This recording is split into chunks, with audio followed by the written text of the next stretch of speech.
I'm Jonah Reyes. I'm 35 years old. I've always been the responsible one, the steady one, the one everyone counted on but never really noticed. I live in Denver, Colorado, in a modest apartment I can afford without help from anyone. I have a good job in accounting, pay my bills on time, and keep my life orderly because chaos is what my family thrives on. My younger brother, Caleb, is the opposite. He's 32, reckless, charming, and somehow untouchable in my parents' eyes. Everything he does is forgiven, every failure excused, and every success, well, that's because he's special. Me, I'm just the shadow behind the scenes. That night, I realized how sharp the difference really was. Caleb had announced his engagement to a woman named Tessa, elegant, poised, and far too sophisticated for him. Naturally, my parents wanted a grand dinner to celebrate. Naturally, they asked me to handle it, not just make a reservation, but pay the $3,000 deposit just for now. I did it without hesitation. I told myself this time might be different. Maybe tonight they'll notice me. Maybe tonight I'll finally feel like family. I arrived at the lodge nestled deep in the Rockies, the kind of place that felt more like a magazine photo than reality. The dining room was warm, the smell of roasted meats and fresh bread filling the air. I walked in, gift in hand, anticipation twisting in my chest, and then I saw it. The table, the family, and the folding chair. Not your table, family only. Caleb's smirk hit me like a punch. He pointed to the small folding chair shoved near the service station, and the laughter erupted. My parents shifted uncomfortably, but said nothing. Tessa's smile faltered, her eyes glancing between us in confusion. I froze for a moment, stunned. 35 years of being reliable, of being the invisible son, culminated in this single, humiliating moment. The gift in my hand suddenly felt absurd, like it had no right to exist in a world where I wasn't allowed a seat. I sat in the folding chair. The hours crawled by. I didn't eat. I didn't speak. I watched everyone laugh, toast, and celebrate. Every joke Caleb made at my expense tightened the knot in my chest. Then the waiter arrived with the check. Naturally, his eyes found me. My card had paid the deposit. Now they assumed I would pay the full amount. That was the last straw. Something inside me snapped, not with anger, but with clarity. I placed my gift on the chair beside me, rose slowly, and met every pair of shocked eyes across the table. "Not my table," I said, voice steady, controlled, loud enough for everyone to hear. I was told this was family only. The gasps were instantaneous. Caleb's smirk faltered. My parents' faces went pale. Tessa's delicate frown deepened into confusion. I didn't wait for apologies or excuses. I turned, grabbed my coat, and walked out. Outside, the cold mountain air stung my cheeks. I felt the humiliation. Yes, but beneath it, there was a strange exhilaration. I had finally refused to be invisible, finally refused to swallow the insult silently. As I drove back to my apartment that night, a plan began forming in the shadows of my mind. Not childish revenge, not anger-fueled confrontation. Something colder, something calculated. They had shown me who they truly were. Now it was my turn to show them who I could be. The drive back from the lodge felt longer than it really was. The mountains receded, but the fire inside me only grew stronger. I had left them scrambling, my parents' guilt unreadable yet obvious, Caleb's ego wounded, if only slightly, and Tessa's puzzled expression burned in my mind. That night I didn't sleep. I didn't even unpack my coat. Instead, I opened my laptop and began cataloging every slight, every dismissal, every moment I'd been overlooked for Caleb. Years of being the reliable one suddenly became evidence in my own private ledger. Each memory was a note, each grievance a building block. By morning, the news had spread. Social media buzzed with vague posts about Jonah walking out of the engagement dinner and family drama at the Rockies Lodge. Caleb tried calling me, voice dripping with panic and irritation. "Jonah, wait. Listen, I didn't mean." "I heard you just fine," I said, my tone flat, measured. "But I'm not listening anymore." He pleaded. He begged. He tried guilt, charm, manipulation. I let the voicemail sit untouched. The next days were surreal. Tessa's father, a sharp-eyed businessman, had heard whispers about the dinner. The conversation he had with my parents left them pale.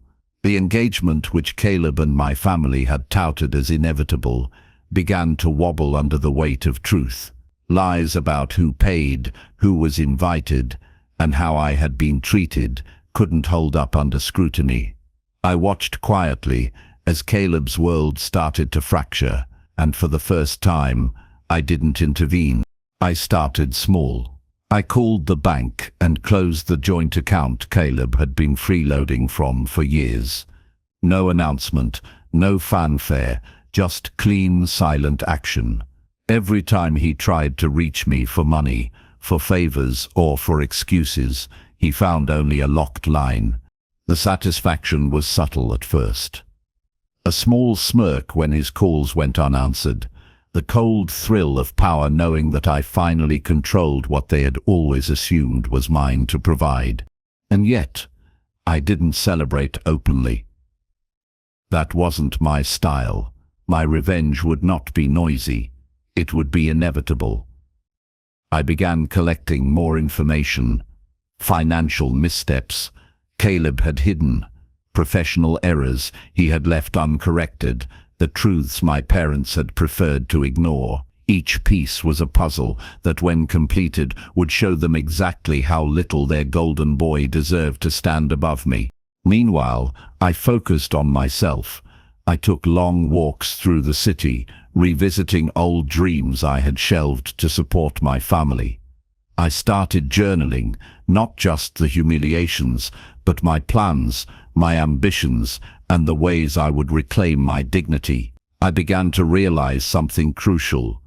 Revenge wasn't just about Caleb, it was about me, about proving to myself that I didn't need their approval, their recognition, or their lies to validate my worth. And as I sipped coffee in my apartment that evening, the first real smile in weeks spread across my face. The lodge, the folding chair, the laughter, they had given me something invaluable: clarity. They had underestimated me for the last time. I stared at the city skyline from my apartment window, lights flickering like tiny accusations. The lodge, the folding chair, the laughter, they were still fresh in my mind, but they no longer hurt. Instead, they fueled me. I had clarity, purpose, and a plan. The golden boy had finally shown his true colors, and I would make sure the world saw them too. I started quietly, almost invisibly. Every interaction with Caleb now became a chance to observe, to gather ammunition. His careless financial habits, the careless way he left contracts unsigned, emails unanswered, opportunities squandered, all were pieces of a puzzle I was determined to complete. The first strike was subtle. I accidentally forwarded one of Caleb's poorly handled business emails to the wrong person, Tessa's father. The email showed irresponsibility, missed deadlines, and a hint of arrogance. I didn't gloat. I simply archived the sent email, sipping my coffee like it was nothing. Within days, Tessa's father confronted Caleb, frustration clear in every word. I stayed quiet, watching him squirm from a safe distance. Next, I leveraged my network. I reached out to colleagues Caleb had burned or ignored over the years. I didn't accuse, I asked questions. I listened. Slowly, a pattern emerged. People began to whisper about Caleb's unreliability. Not maliciously, not openly, but enough to plant doubt in the right minds. All the while, I maintained my image. Calm, collected, dependable. My parents continued to fawn over Caleb, unaware of the storm quietly brewing beneath the surface. They assumed I was still the obedient one, the background noise, the forgotten sibling. Perfect. Let them think that. I also invested in myself. I enrolled in courses I had postponed for years, traveled to places I had dreamed of, and rekindled friendships I had neglected. Each step reinforced the truth I had discovered. I didn't need anyone's approval to create the life I wanted. But the sweetest part of my plan, the part I savored in silence, was the inevitable collision. Caleb had built his life on privilege and charm, and I was about to show him that charm couldn't shield him from consequence. Every small action, every quiet observation, every calculated move was preparing for that moment. And as I closed my laptop that night, I felt a rare sense of satisfaction. I wasn't just rebuilding my life, I was rewriting the rules. Caleb had taken my seat at the table for granted. Soon he would realize, you don't humiliate Jonah Reyes without consequences. The storm was coming, and I was ready. The storm was coming, and I was ready. It hit one Friday evening. Caleb called me, voice shaky, fumbling over words he never used with me before. He claimed a crisis at his small startup, something about unpaid invoices and angry clients. Normally, I might have stepped in. I might have helped him as I always had, but not this time. Not after the lodge. I can't. I don't know what to do, he stammered. I listened, pretending calm concern, nodding even though he couldn't see me. Jonah, can you maybe help me cover this for now? I laughed softly, almost under my breath, and leaned back in my chair. Caleb, I said slowly, deliberately, remember the table. He froze. I could almost see the panic. You mean the one at the lodge? He asked, voice barely a whisper. Yes, I said, not my table, and not my problem. I suggest you figure this out yourself. Click. He hung up. For a moment, I sat in silence, savoring the quiet. But the real fun was just beginning. I started using every piece of information I had quietly collected over the past months. Old emails, unpaid bills, mismanaged contracts, client complaints. I turned them into a dossier. Carefully, I contacted key partners, former clients, and even Tessa's father again, presenting evidence of Caleb's repeated failures and irresponsibility. I didn't exaggerate. I simply showed the truth. The results were immediate. Partnerships dissolved, potential investors withdrew, and Caleb's small reputation began to crumble. At first he tried to spin it, blaming misunderstandings, but with each call I made, each document I forwarded anonymously, the cracks widened. Meanwhile, I kept up appearances in my own life. Work, travel, friends. I thrived. I was calm, composed, untouchable. My parents called occasionally, leaving voicemails that I didn't return. Every attempt to guilt me fell flat. I was no longer the background son, the forgotten sibling. I had built my table, and now I ruled it. The most satisfying moment came quietly. Caleb showed up at my apartment one evening, desperate, humiliated, hoping for some charity, some lifeline. I invited him in, smiled warmly, almost genuinely, and then handed him a stack of documents, emails, invoices, contracts, all neatly organized, all highlighting his failures. Looks like someone's finally seeing the real Caleb, I said softly, leaning back. Enjoy your seat at the table you built, because it's falling apart. He left without a word. I didn't chase him. I didn't gloat aloud. I didn't need to. The silence, the realization, the humiliation, those were my victories. By the time my parents called again, I was untouchable. They could apologize, beg, plead, but it was too late. I had already rewritten the rules. I had already claimed my seat, my power, my life. The final act, the real closure, was in knowing I had done it all without stooping to malice. I had been patient, calculated, cold, and it had worked. The table was mine. The power was mine. And the lesson was simple. Respect is earned, not given. The night was quiet, but the air was electric. I sat in my apartment, a glass of wine in hand, reviewing emails from the past few months. Caleb's world had unraveled. Deals gone, investors pulled. Tessa had long since cut ties. My parents had stopped calling, not out of anger but shame. Each message I ignored felt like a small crown settling on my head. I was untouchable, finally untethered from the weight of being the forgotten son. It had started with the lodge, that humiliating dinner where they shoved me onto a folding chair, but I had turned that humiliation into fuel. Every slight, every dismissive glance, every expectation they dumped on me without gratitude had led me here. I wasn't just surviving, I was thriving. The next morning, I received a text from my mother. "Jonah, can we see you? We need to talk." I stared at it for a moment, savoring the irony. The woman who once handed me plates of leftover scraps now wanted to kneel at the table I had built. But I didn't rush. I didn't answer immediately. I let the text sit there waiting, like a mirror reflecting their own guilt. When I finally called her, it was deliberate, measured. "Mom," I said, voice calm, "you're welcome to come over, but don't expect the old table. That one doesn't exist anymore." She arrived, hands trembling, eyes red. For the first time, she saw me, not the background son, not the fixer, not the forgotten sibling.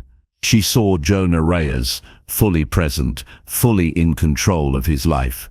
She brought stew, like old times, but I didn't need it. What mattered was the acknowledgement, the recognition I had always deserved.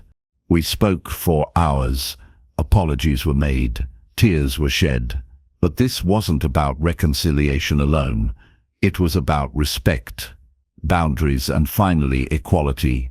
I didn't need them to fix Caleb, and I didn't need them to validate me. I only needed their acknowledgement that I was done being treated as less. Later that week, I traveled abroad for the first time. Passport in hand, adventure in my heart. I didn't wait for an invitation or permission. I made my own plans, booked my own trips, and relished in the freedom I had longed for. By the time I returned, my life had shifted completely. Friends, work, and new opportunities filled my world. Caleb occasionally called, asking for help, for advice, for mercy, but I was done. Not cruelly, but firmly. I had learned the most valuable lesson. If they can't offer you a seat at the table, build your own. I had built mine, large enough for friends, for laughter, for success, warm enough for connection, yet fortified with boundaries they could never breach again. And I sat at it, finally, fully. No one could push me aside. No one could ignore me. No one could steal my worth again. I was the master of my table, my life, my story. The past was a lesson, the pain was fuel, and the future was mine. Every bite of life, every sip of freedom, every laugh shared with those who truly mattered, it was sweeter than I had ever imagined. I had been the forgotten sibling. I had been the invisible one. But now I was seen. I was heard, and I was unstoppable. Moral of the story: humiliation can either break you or build you. True power lies in self-respect, patience, and the courage to reclaim your life. If your seat is denied, create your own table and never let anyone take it away.